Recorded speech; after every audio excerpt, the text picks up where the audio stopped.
Mis hermanos, seguimos con la serie a la iglesia de. Déjenme le leo una carta, la cual dice de esta manera. El señor y la señora Jones recibieron una carta de su hija Julie, una estudiante de primer año en la universidad, y esto fue lo que escribió Julie a sus padres. Queridos padres, se me ocurrió enviarles esta carta para que sepan cómo me va. Me he enamorado de un joven llamado Blaze. Creo que es un buen joven, pero dejó de ir a la escuela secundaria hace unos años para casarse, lo cual no resultó, así que se divorció el año pasado. Hemos estado saliendo por un par de semanas y hemos estado pensando en casarnos este otoño. Imaginen todos los papás ahorita, ¿qué? Hasta entonces he decidido mudarme a su apartamento. Aquí ya el papá de seguro ya tenía un infarto, el pobre. Creo que estoy embarazada. Ups. Sí, renuncié a la universidad para poder obtener un trabajo y ayudar a Blaze. Espero poder terminar la universidad después de que nos casemos. Y pensaríamos que la carta termina ahí. Pero sigue escribiendo Julie. Mamá y papá, solo quiero decirles que todo lo que he escrito anteriormente en esta carta es una mentira. Nada es cierto. Pero lo que sí es cierto es que saqué una C en francés y una D en matemáticas. Y también es cierto que necesito más dinero. ¿Pueden enviarme $100, por favor? 1,000,000 de gracias. Con amor, Julie.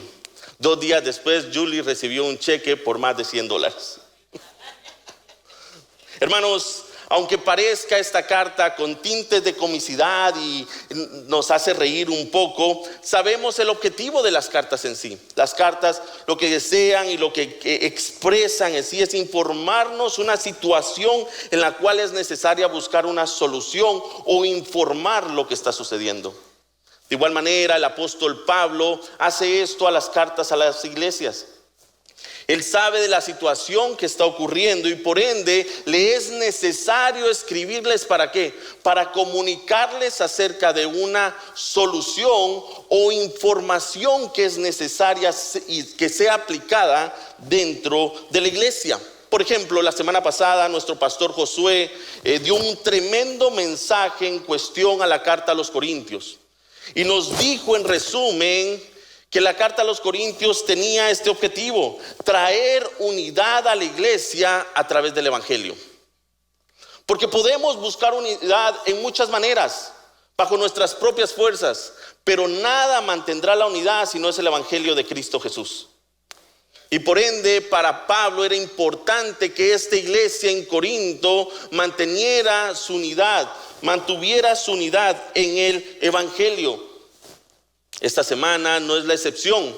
Y Pablo escribe una carta a los Gálatas.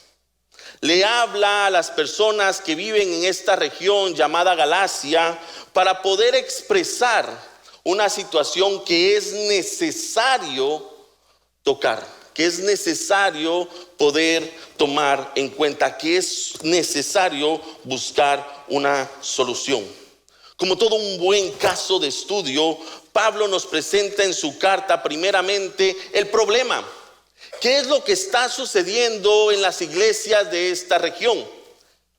Pero asimismo nos presenta la solución y los beneficios tanto personales, pero asimismo como iglesias que esta solución traerán a su iglesia. Oramos, mis hermanos. Amantísimo Padre, damos muchas gracias, Señor, porque Tú nos has permitido, Padre Celestial, no solamente llegar a tu casa, que es casa de oración, sino de igual manera, Señor, nos has dado el privilegio maravilloso de poder alabar tu nombre, Señor. Alzar nuestra voz a ti y decirte: te amamos, Señor. Gracias por lo que tú eres. Gracias por ser ese buen Padre, pero sobre todo gracias por mostrar tu misericordia y tu gracia infinita sobre nosotros todos los días. Y la mayor expresión, Señor, de amor y misericordia es a través del evangelio, la obra redentora de nuestro Señor Jesucristo. Gracias por amarnos tanto. Que esta mañana, Señor, a través del Espíritu Santo y tu palabra, Señor, podamos ser redarguidos, transformados, impactados, motivados, llevados a la acción en cuanto a lo que debemos de hacer, no solamente como personas o como familia, sino como iglesia. Que seamos una iglesia que impacte a la comunidad y al mundo entero. Te amamos, Señor, y te damos gracias por este privilegio maravilloso.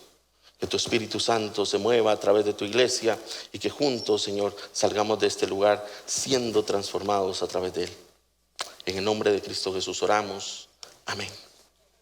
Ok, mis hermanos, vamos a tener un poquito de clase, así que no se me desesperen ni tampoco piensen que esto es una lectura. Lo que vamos a ver es, y lo que tenemos que entender es el contexto de lo que está sucediendo para poder escribir esta carta. Primeramente se cree, y no hay refutación alguna, que es Pablo el autor de esta carta. Incluso el capítulo 6, versículo 11, nos dice el mismo Pablo que él tomó pluma para poder escribir esto. Nos habla del interés, pero de la urgencia de este varón ante la situación de esta.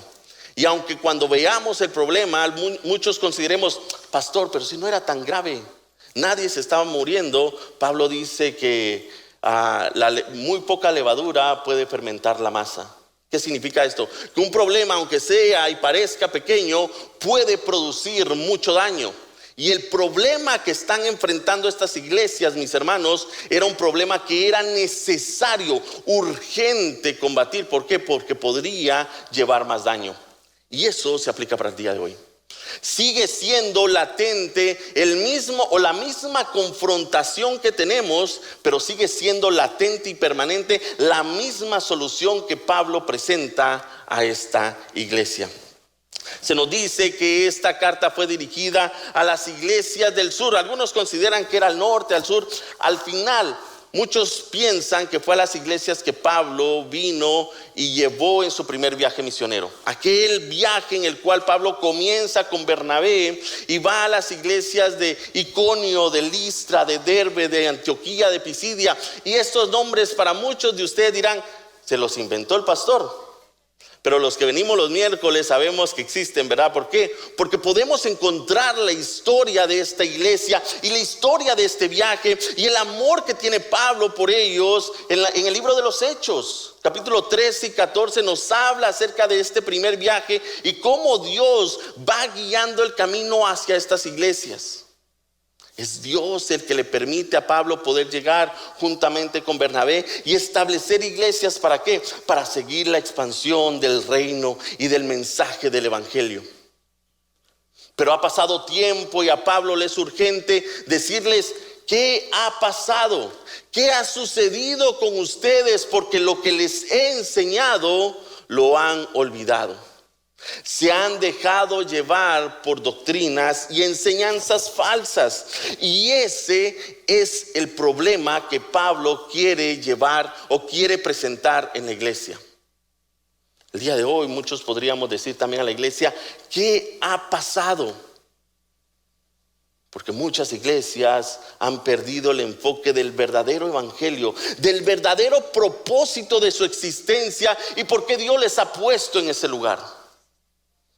Y han puesto su mirada más en asuntos personales o incluso deseos culturales, tradicionales, rituales, liturgias, sacramentos. Cuando Pablo dice lo más importante en la iglesia es la predicación del evangelio. Es dar la gloria y la honra al Señor a través de la predicación, del vivir, del compartir el evangelio. Mis hermanos, y esto es lo que debemos de entender. R.C. Sproul lo comenta de una manera maravillosa. Debemos entender qué es el evangelio, primero entendiendo qué no es el evangelio. ¿Qué no es el evangelio? R.C. Sproul nos dice, el evangelio no es tu testimonio. El evangelio no es lo que Dios ha hecho a través de tu vida. Ese es el resultado del evangelio. Pero nuestra concentración, nuestro deber a predicar es a Cristo Jesús y su persona y su obra y lo que Él hizo y lo que Él es y lo que Él hará. Eso es lo que debemos de predicar. Eso es lo que nos debemos de concentrar. Y eso es lo que Pablo está diciendo. Debemos de entender cuál es el verdadero evangelio. Porque muchos llegan con cartas y con estandartes diciendo: este es el nuevo mensaje, este es un mensaje renovado, este mensaje traerá más impacto, este mensaje moverá las masas, este mensaje traerá a la gente adentro de la iglesia y nos glorificaremos. Claro, nos glorificaremos nosotros, pero no glorificaremos a Dios, porque estamos olvidando la esencia y el propósito, el hecho del mensaje puro y verdadero. Así que Pablo, con un corazón triste, pero muy enojado, porque esta es una de las primeras cartas, una de las cartas en las cuales vemos a Pablo molesto. Una de las características de las cartas de Pablo es que siempre comienza diciendo: agradezco lo que Dios está haciendo a través de su vida. Muy cordial Pablo. En esta se le olvidó la cordialidad. ¿Por qué? Porque él ve la urgencia, pero al mismo tiempo se molesta que esta iglesia o este grupo de iglesias hayan perdido el enfoque tan pronto. Y por eso les reprende con severidad. Si ustedes van conmigo al primer capítulo de Gálatas, en el versículo del 6 a 9, Pablo nos presenta el problema. Y hermanos, el día de hoy ese mismo problema sigue existiendo en muchas iglesias. Gálatas 1, 6 al 9. La palabra del Señor dice de esta manera, lo leo en la Nueva Traducción Viviente: estoy horrorizado de que ustedes estén apartándose tan pronto de Dios, quien los llamó a sí mismos por medio de la amorosa misericordia de Cristo. Están siguiendo un evangelio diferente, que aparenta ser las buenas noticias, pero no lo son en lo absoluto. Están siendo, ¿qué dice? Engañados por los que a propósito distorsionan la verdad acerca de Cristo. Si alguien, ya sea nosotros o incluso un ángel del cielo, les predica otra buena noticia diferente a la que nosotros les hemos predicado, que le caiga la maldición de Dios. En otras traducciones dice: es anatema. Repito lo que ya hemos dicho: si alguien predica otra buena noticia distinta de la que ustedes han recibido, que esa persona sea maldita. Lo que está abordando aquí Pablo y lo que les está diciendo con mucha severidad es que han abandonado, han distorsionado, se han dejado engañar y han perdido la visión del verdadero evangelio por uno diferente. ¿Por qué? Porque había llegado un grupo diciéndoles: ustedes quieren ser salvos, lo que Pablo les ha predicado no es suficiente, tienen que hacer esto y les garantizo que su salvación estará segura. ¿A qué suena esto? A los años de ¿qué? Donde Martín Lutero levantó la mano. Incluso el libro de Gálatas, juntamente con Romanos, fue uno de los libros, una de las cartas que mayor impacto tuvieron en la vida de Martín Lutero, para poder llevar este movimiento protestante, ¿no? Y desfiliarse de la iglesia católica. ¿Por qué? Porque si de algo estábamos seguros en ese tiempo, es que habían muchos sacramentos, muchos pasos, muchas cosas que hacer para obtener la salvación. Y dice Pablo: eso no es cierto. Y esta iglesia estaba pasando por este problema. Y hermanos, si somos conscientes, muchas iglesias el día de hoy están pasando por ese problema. En contexto, había un grupo llamado los judaizantes, o los de la circuncisión. Era un grupo de aquellos judíos primeros cristianos. Y yo sé que aquellos que han tenido la clase los miércoles lo van a captar bien rápido. Pero este grupo, después de la muerte de Esteban, salen huyendo.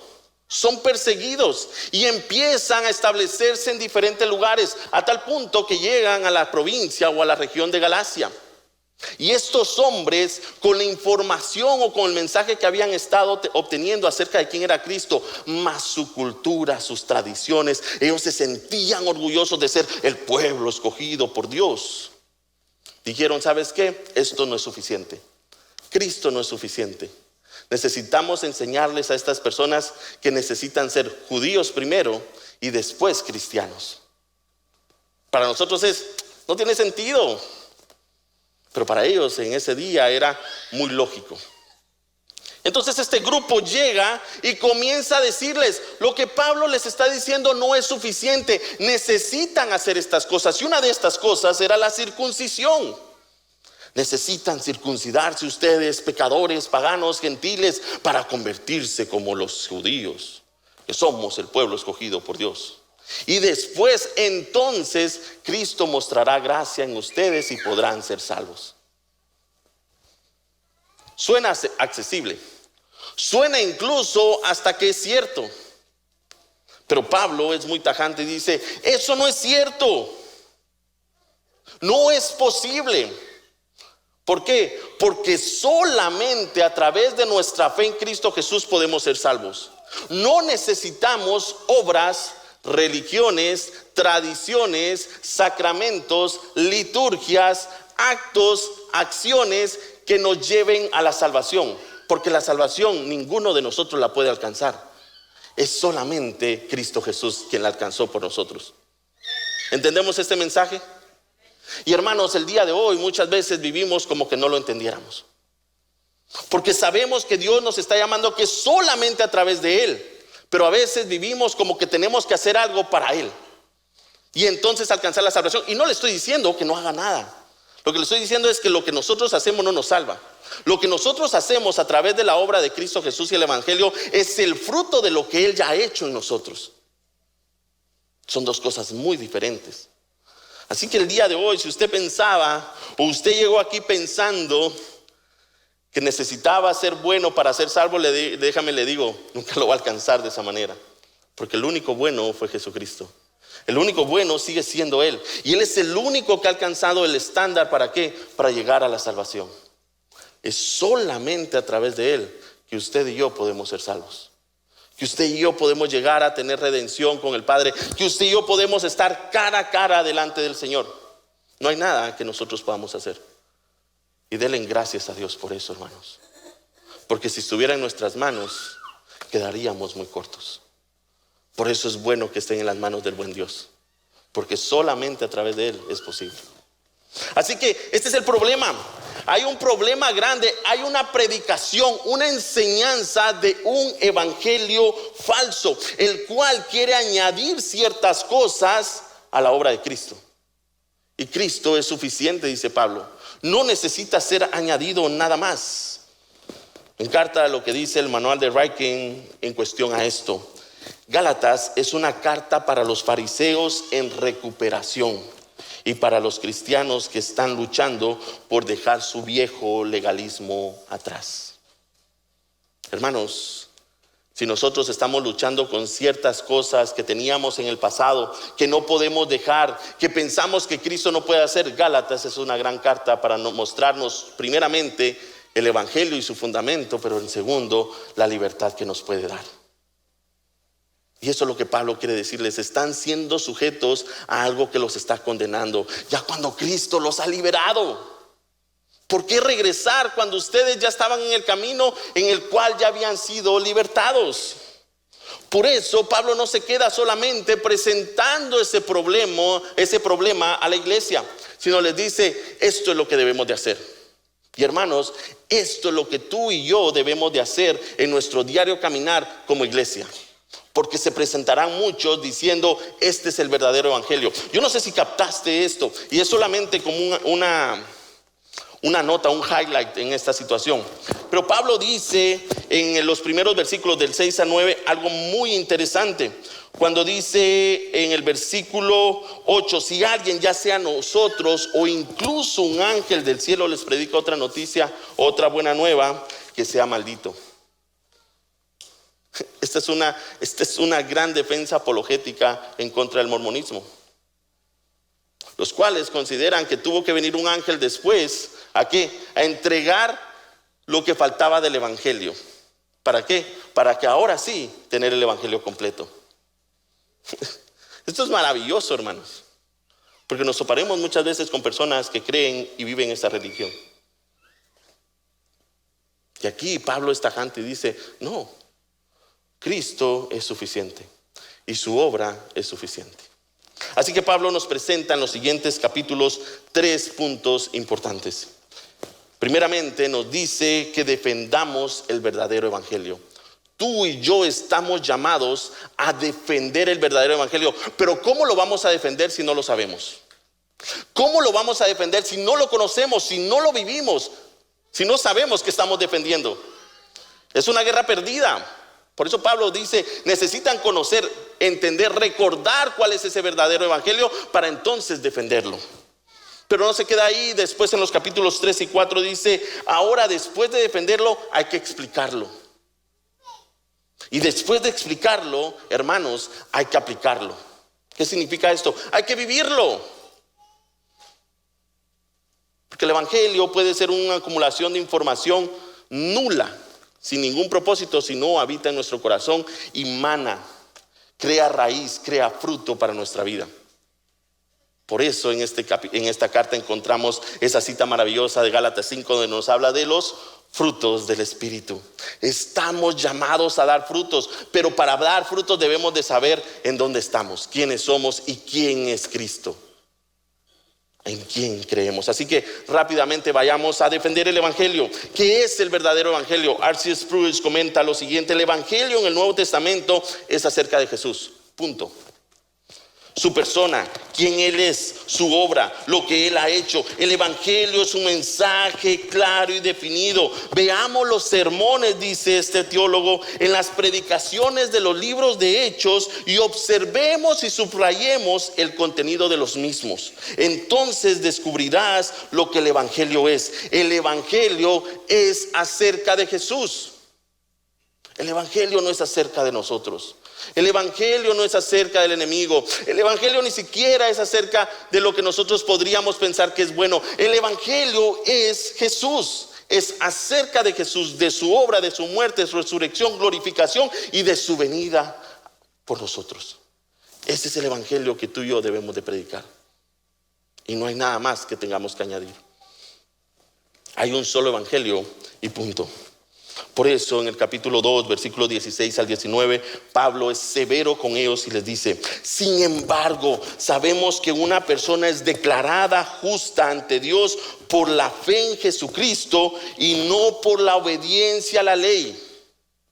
Y aquí se van a encontrar con un choque muy grande, porque era Dios el que había dado la ley. Y ahora Pablo le está diciendo: nuestro deber no es obedecer la ley ante el evangelio, ante la obra de Cristo. Nuestro deber es poner nuestra fe en Cristo Jesús para que esa ley haga camino, haga hueco en nuestro corazón. Y nosotros hemos creído en Cristo Jesús para poder ser declarados justos ante Dios por causa de nuestra fe en Cristo y no porque hayamos obedecido la ley. Pues nadie jamás será declarado justo ante Dios mediante la obediencia de la ley. Versículo 19: pues cuando intenté obedecer la ley, dice Pablo, la ley misma que hizo me condenó. Así que morí a la ley, es decir, dejé de intentar cumplir todas sus exigencias a fin de vivir ¿para quién? Para Dios.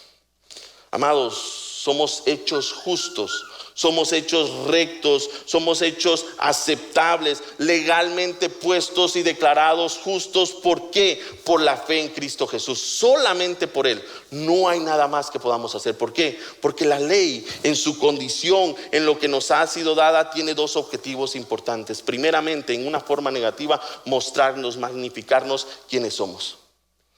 Y lo que hace la ley es que nos muestra que somos seres pecadores, que somos incapaces de cumplir los estándares de Dios. Pero en el lado positivo y maravilloso nos muestra que esa ley tiene algo a un redentor, a un salvador, el cual sí cumplió esa ley. Y es a través de Él que entonces podemos ser justos, podemos ser declarados rectos delante de Dios. El evangelio de la libre gracia de Dios no es un evangelio barato, hermanos, sino es un evangelio transformador. Si el evangelio, si el mensaje que tú y yo estamos consumiendo, si el mensaje que tú y yo estamos viviendo no está transformando nuestra vida, hermanos, no estamos viviendo en el evangelio verdadero. Necesitamos entender en qué estamos viviendo de acuerdo a cómo estamos siendo transformados. Pablo lo dice en el versículo 20: mi antiguo yo ha sido crucificado con Cristo. Ya no vivo yo, sino ¿quién? Cristo vive en mí. Así que vivo en este cuerpo terrenal confiando en el Hijo de Dios, quien me amó y se entregó así por mí. Hermanos, si desde el momento que hemos llegado a los pies de Cristo no estamos siendo transformados, es probable que no hemos llegado al verdadero evangelio. Y necesitamos examinar, entender, abrir nuestro corazón al Señor y pedirle que examine en dónde estamos parados. Porque Pablo dice, nuestros pecados han sido crucificados con Cristo. Entonces deberíamos de sobreponernos a ellos. Y no estamos diciendo que Pablo está declarando que vamos a ¿qué? A ser perfectos. Porque lucharemos, porque batallaremos. El capítulo 6 dice, aunque alguno caiga, el otro tiene que ayudar a levantarle. Estaremos en esa lucha. Pero está diciendo que deberíamos de tener una lucha, por lo menos. Y no vivir en el pecado como lo hacíamos antes. Y por eso Pablo defiende este verdadero evangelio. Pero de ahí Pablo no solamente lo defiende, sino lo explica. Porque muchos defenderán sus propias causas. Y hermanos, la causa que estamos defendiendo aquí no es nuestra, la causa de Cristo. Es el amor de Cristo. Al principio del capítulo 3 a los Gálatas les prueba a través de preguntas. Qué mejor manera, ¿no?, de preguntarnos. A veces no nos gusta que nos pregunten. ¿Por qué? Porque revelan esas cosas que no queremos que sean reveladas. Pero Pablo dice, es necesario revelar dónde está su corazón. ¿Será posible, dice Pablo, y perdón por la palabra, pero Pablo lo utiliza de esta manera, ¿será posible que sean tan tontos, les dice a los Gálatas, después de haber comenzado a vivir la vida cristiana en el Espíritu, por qué ahora tratan de ser perfectos mediante sus propios esfuerzos? ¿Acaso han pasado por tantas experiencias en vano? No puede ser que no les haya servido para nada. Lo que Pablo está diciendo es, ¿por qué vamos a dar pasos atrás cuando ya hemos caminado en la verdad? Cuando ya hemos visto la libertad que Cristo da, cuando ya hemos visto los frutos que el Señor da a través de su evangelio, su obra en nosotros, ¿por qué queremos caminar atrás? De construir un sistema en el cual sirvió por un tiempo, pero no estamos regidos en él. ¿Por qué? Dice Pablo. Lo que ustedes han obtenido del Espíritu Santo no lo obtendrán por medio de la ley. Y hermanos, esto lo podemos aplicar al día de hoy. Lo que usted y yo hemos obtenido por el Espíritu Santo, por la obra de Cristo, no lo vamos a obtener por cualquier cosa que usted y yo hagamos bajo nuestras propias fuerzas. Es solamente a través del Espíritu Santo. Por eso hoy rápidamente vamos a ver que él apela a uno de esos grandes héroes para los judíos. Y dice, vean a Abraham, el cual en Génesis 17 le fue prometida una descendencia en el cual esa descendencia sería de bendición a las naciones. Fue justificado, fue puesto como justo 430 años antes de que Dios diera la ley a Moisés. Está diciendo Pablo, ustedes quieren hablar acerca de mantener esos rituales y esos, pero Abraham, antes de que la ley llegara, ya había sido justo. ¿Por qué? Porque puso su fe en Dios. Y es lo que dice, hermanos, el día de hoy tú y yo necesitamos poner nuestra fe, nuestra confianza, todo nuestro ser, nuestro corazón, nuestra vida entera en Cristo, para entonces ser justos delante de Dios. Cuán importante es entender que aquellas cosas que pensábamos antes nos hacían buenos, simplemente nos retrasan. Abraham obtuvo justificación delante de Dios. ¿Por qué? Porque puso su fe en él. La ley, como dije anteriormente, había sido dada por dos razones muy importantes: mostrarnos quiénes somos y mostrarnos quién es Cristo. Y cuando nos muestra a Cristo, lo que nos muestra es que la ley fue dada para mantenernos en el camino. Dios no fue un padre malo en el cual dijo, voy a poner leyes para que sea una vida aburrida. A veces nuestros hijos piensan eso, ¿verdad? Las reglas, ¿no? Pero lo que hace Dios es, voy a poner estas leyes para que no se salgan del camino. Por eso el Señor había mandado esta ley para que Israel estuviera fuera del contacto de otros pueblos y otras tradiciones, porque conocía el corazón de su pueblo. Y hermanos, ¿acaso la ley impidió que Israel cayera? No, el Antiguo Testamento una y otra vez nos muestra un pueblo saliendo de la ley, cumpliendo lo que no debían de cumplir, haciendo lo que no debían de hacer, incluso sabiendo lo que la ley significaba. Pero un día Dios le dijo a Abraham, tu descendiente traerá bendición a las naciones. No estaba hablando de Isaac, estaba hablando de Jesús. Y hermanos, solamente a través de Jesús es que tú y yo podemos recibir esa bendición. Y la bendición es el evangelio, es las buenas nuevas de salvación a través de la obra de Cristo Jesús. No por la ley, no porque seamos buenos, no porque nos esforcemos, es solamente por la obra de Cristo.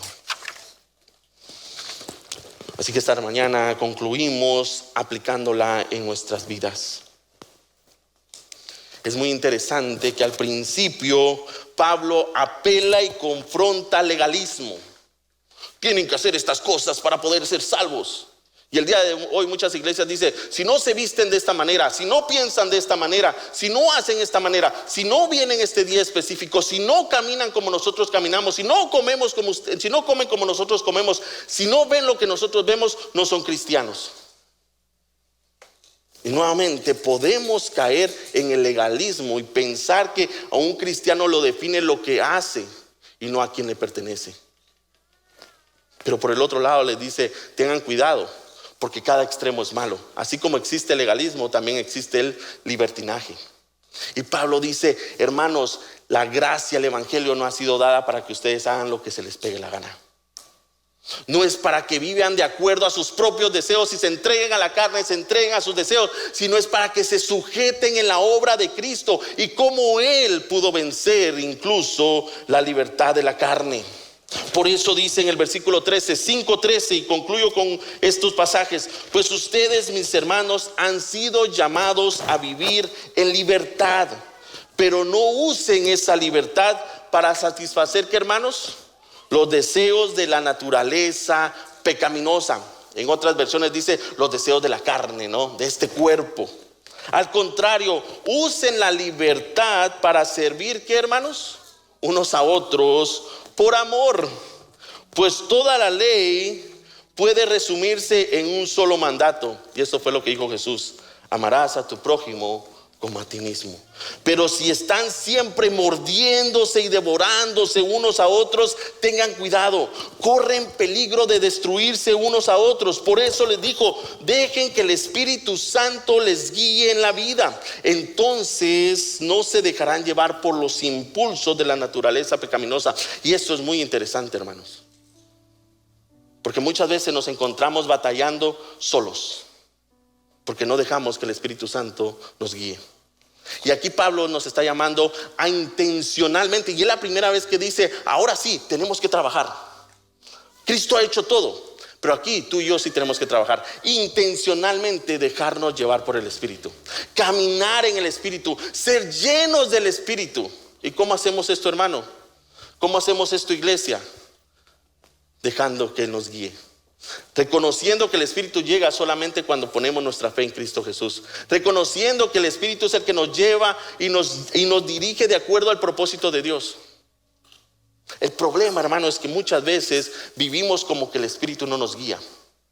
Y vivimos anclados en nuestro viejo yo, en nuestros viejos pecados, en nuestros viejos vicios, en nuestras viejas actitudes, y no recordamos que a la transformación del evangelio trae libertad y trae una nueva identidad. Ahora ya no somos nosotros, ahora es Cristo en nosotros, y eso nos hace familia, eso nos hace hijos, eso nos hace herederos del Padre Dios Todopoderoso. Pero tenemos que creérnosla, tenemos que creer esa verdad, y al creerla la vivimos, la aplicamos, luchamos.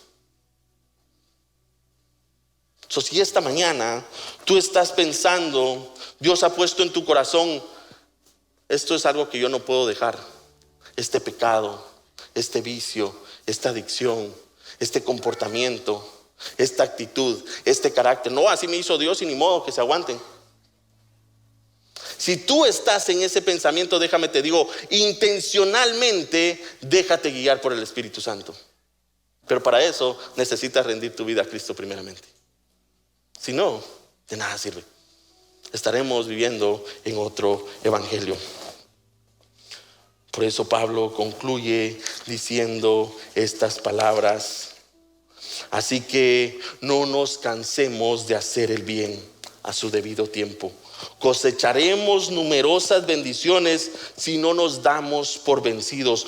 Por lo tanto, siempre que tengan la oportunidad, hagamos el bien a todos, en especial a los de la familia de la fe. Anteriormente Pablo ya había dicho: hermanos, ustedes estarán siendo conocidos por dos cosas. Si se entregan a la carne, la inmoralidad, la lujuria, la avaricia, todas esas cosas en las cuales los desheredan de la presencia de Dios, vivirán, caminarán, comerán, serán parte de. Pero si se entregan al Espíritu, por ende tendrán frutos del Espíritu: gozo, amor, benignidad, sabiduría, paciencia, mansedumbre. El día de hoy te pregunto, como iglesia, como hermanos, ¿a quién nos hemos entregado? ¿Cómo queremos ser como iglesia? ¿Queremos ser una iglesia reconocida por nuestras luchas con la carne o reconocida por nuestra guianza en el Espíritu? Porque luchas siempre habrán, pero lo que resplandezca es quién es el que nos guía en esas luchas. Termina R.C. Sproul diciendo en este comentario maravilloso: Jesús fue quien nació de acuerdo a las Escrituras, vivió una vida sin pecado y murió en una muerte expiatoria en la cruz. Y para nuestra justicia, Dios lo resucitó de los muertos y lo llevó en gloria al cielo para que su coronación como nuestro rey y para su instalación como nuestro sumo sacerdote se diera a cabo. Quien intercede por nosotros todos los días. Oigan esto: Cristo intercede por nosotros todos los días y vendrá otra vez al final de los tiempos para traer la plenitud de su reino, que ya ha comenzado, pero no será completamente manifestado y consumado hasta su venida. Y eso es lo que deberíamos de vivir, y eso es lo que deberíamos de predicar, y eso es lo que deberíamos de hablar, y eso es lo que deberíamos de comer, y en eso es lo que nos deberíamos de anclar. Cristo vino, se encarnó y murió por nosotros. Vivió esa vida perfecta que tú y yo no podíamos vivir. Pero su cuerpo no quedó en esa tumba. Él fue resucitado y glorificado, y Él ha prometido que vendrá. ¿Cómo encontrará a su iglesia? ¿Cómo encontrará a Life Church? ¿Entregada a la carne, entregada a un evangelio falso, o entregado al evangelio verdadero y a la guianza del Espíritu? Iglesia, es hora de despertar. Debemos de ser reconocidos como una iglesia que da frutos, y frutos del Espíritu. Bendito Padre Celestial, esta mañana, Señor, es muy probable que hayamos sido confrontados con nuestros propios deseos, nuestras propias actitudes, nuestro viejo yo.